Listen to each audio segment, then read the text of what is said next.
प्यारे बच्चों, मैं हूं विवेक त्रिपाठी और रचनाकारों की श्रृंखला में आज हम लोग बात करने वाले हैं आधुनिक मीरा महादेवी वर्मा जी के बारे में।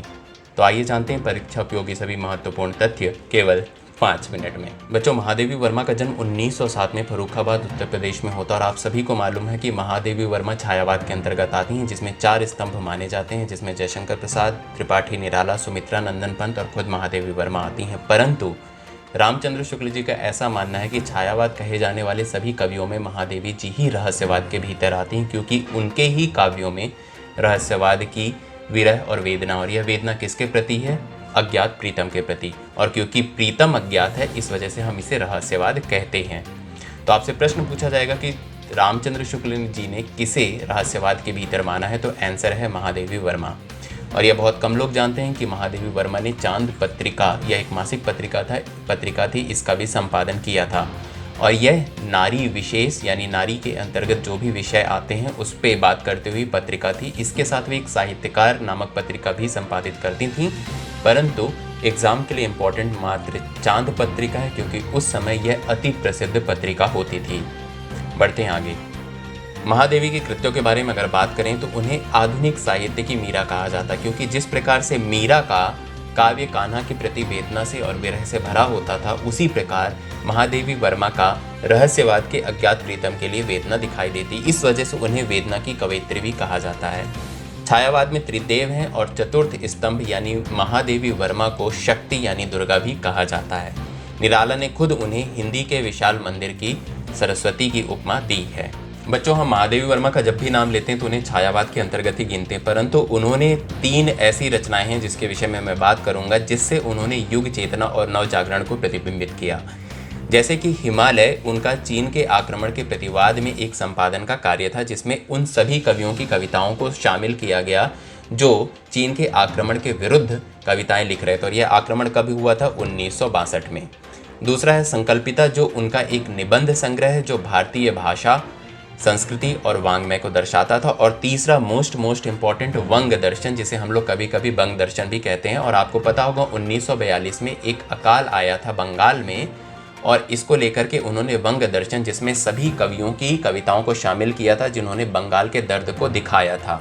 और उनकी खुद की एक मोस्ट इम्पॉर्टेंट रचना है जिसका नाम है बंग भू शत वंदना, और यह उनकी कविता थी।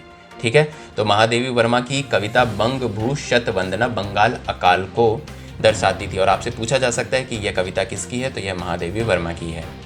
बढ़ते हैं आगे। महादेवी वर्मा के पुरस्कारों के बारे में बात करें तो उन्हें मंगला प्रसाद पारितोषिक और भारत भारती पुरस्कार मिलता है स्मृति की रेखाएं रचना के लिए। साथ में यामा, जो एक छायावादी बेस्ट छायावादी काव्यों का संकलन है, इसके बारे में मैं आगे भी बात करूंगा, उसे ज्ञानपीठ पुरस्कार मिलता है 1982 में। साथ ही उन्हें पद्म विभूषण और पद्म भूषण से भी विभूषित किया जाता है। उनका एक हिंदी को लेकर के बहुत महत्वपूर्ण कथन, और ये आपको पता होना चाहिए कि महादेवी वर्मा ने अपनी काव्य रचना सबसे पहले ब्रज भाषा में शुरू की और बाद में वे खड़ी बोली में बढ़ती गई और उसमें प्रसिद्धि हासिल की। उनका हिंदी को लेकर के एक बहुत इंपॉर्टेंट कथन है कि हिंदी भाषा के साथ हमारी अस्मिता जुड़ी हुई है, हमारे देश की संस्कृति और हमारी राष्ट्रीय एकता की हिंदी भाषा संवाहिका है। और ये संवाहिका वर्ड बहुत इंपॉर्टेंट है। यह कथन किसका है? महादेवी वर्मा का है। बच्चों, महादेवी वर्मा की काव्य रचनाओं के बारे में बात करें तो उनकी ये जो 4 मोस्ट इंपॉर्टेंट रचना है, और फिर इसमें से जो बेस्ट छायावादी रचनाएं जो कविताएं थी उनका संकलन यामा में किया गया, तो कह सकते हैं ये जो 5 रचनाएं हैं यह उनकी छायावादी रचनाएं हैं। ठीक है, अब सबसे पहले जानते हैं कि उन्होंने छायावाद को किस प्रकार से परिभाषित किया। तो उनका कहना था कि छायावाद जीवन का उद्गीत है, और उनका कथन था कि प्रकृति के बीच जीवन का उद्गीत छायावाद है। दूसरी परिभाषा उन्होंने दी इसे भावात्मक सर्ववाद, मतलब भावों का सर्वे सर्वा है छायावाद।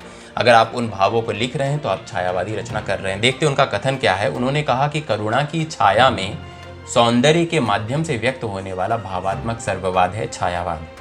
उनकी रचनाओं के बारे में बात करें तो उनका प्रथम काव्य संग्रह है निहार, जो 1930 में प्रकाशित होता है, और यह प्रश्न कई बार पूछा गया है। उसके बाद 32 में आती है रश्मि, उसके बाद नीरजा आती है 34 में, सांध्य गीत 36 में। अब इन 4 रचनाओं की जो बेस्ट कविताएं थी उनका संकलन किया गया है यामा, और यामा के लिए उन्हें पुरस्कार दिया जाता है।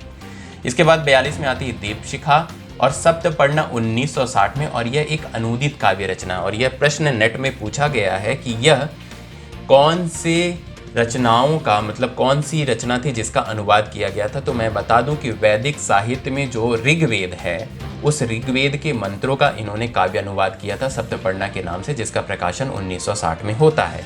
65 में संधिनी आती है, उसके बाद नीलांबरा आती है, आत्मिका आती है, दीपगीत आती है, और यह तीनों रचनाएं 83 में प्रकाशित होती हैं। उसके बाद 84 में प्रथम आयाम और अग्निरेखा 1990 में प्रकाशित होती है। और ये मोस्ट इंपॉर्टेंट रचना थी। जो भी जिज्ञासु छात्र हैं इसका स्नैपशॉट ले ले ताकि उन्हें इन रचना के साथ रचना काल भी धीरे धीरे याद हो जाए। एक मोस्ट इंपॉर्टेंट बात है कि सांध्य काकली करके सूर्यकांत त्रिपाठी निराला की रचना है, जिसे बच्चे कंफ्यूज कर देते हैं सांध्य गीत से। तो ध्यान रखिएगा, सांध्य गीत है महादेवी वर्मा का और सांध्य काकली है सूर्यकांत त्रिपाठी निराला का। ठीक है, तो आप देखिए का और सूर्यकांत, इस तरह से आप इसे दिमाग में रख सकते हैं, ध्यान रख सकते हैं, तो कंफ्यूजन मत करिएगा। बढ़ते हैं आगे।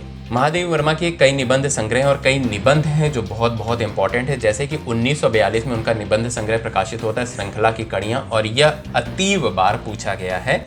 इसके बाद साहित्यकार की आस्था तथा अन्य निबंध 1964 में प्रकाशित होता है, और आखिरी में आता है संकल्पिता, जिसके बारे में मैं बात कर चुका हूँ, 1969 में प्रकाशित होता है।